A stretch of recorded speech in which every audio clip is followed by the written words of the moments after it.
سلام، وقت شما بخیر. به مجموعه خبری امروز از اداره تحقیقاتی و نشراتی روز خوش آمدید. در آغاز سرخط خبرها: دیدار مولوی امیرخان متقی وزیر امور خارجه با یو شیاینگ نماینده ویژه چین برای افغانستان، هدف قرار دادن پست‌های ملیشه‌های پاکستانی در امتداد خط فرضی دیورند توسط نیروهای افغان و توقف بازار سهام پاکستان. امروز دوشنبه 18 ماه هوت سال 1404 خورشیدی در ادامه مشروع خبرها: مولوی امیرخان متقی وزیر امور خارجه امارت اسلامی افغانستان با یو شیاینگ نماینده ویژه چین برای افغانستان دیدار کرده است.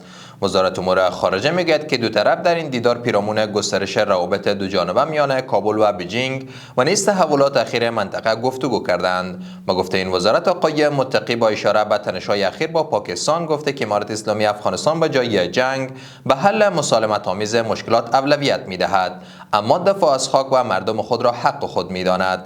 وزیر امور خارجه روابط افغانستان با چین را مثبت خوانده و به گسترش و عملی‌سازی روابط در بخش‌های مختلف ابراز امیدواری کردند.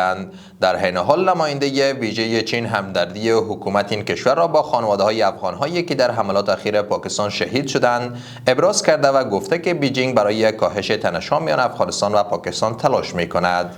نیروهای دفاعی افغان یک پسته عساکر رژیم نظامی پاکستان را در امتداد خط فرضی دیورند در ولسوالی کشته ولایت ننگرهار هدف قرار دادند.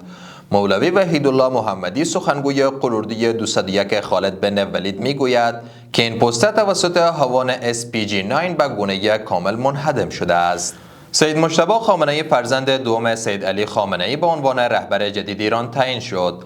بر اساس گزارش خبرگزاری تسنیم وی با رأی قاطع مجلس خبرگان رهبری به عنوان سومین رهبر ایران معرفی شده است. بر بنیاد قانون اساسی ایران، مجلس خبرگان رهبری اداری است که صلاحیت تعیین رهبر مذهبی این کشور را دارد و در جریان تحولات مهم سیاسی نشست‌های ویژه برگزار می‌کند.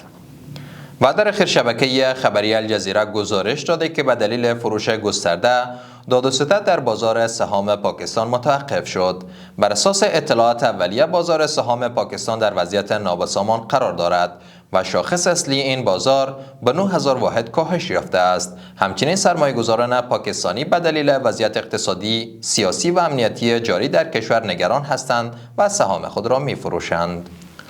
جهان سپاس از توجه و همراهیتان. برای تازه‌ترین های افغانستان، منطقه و جهان ما را در شبکه‌های اجتماعی دنبال نمایید.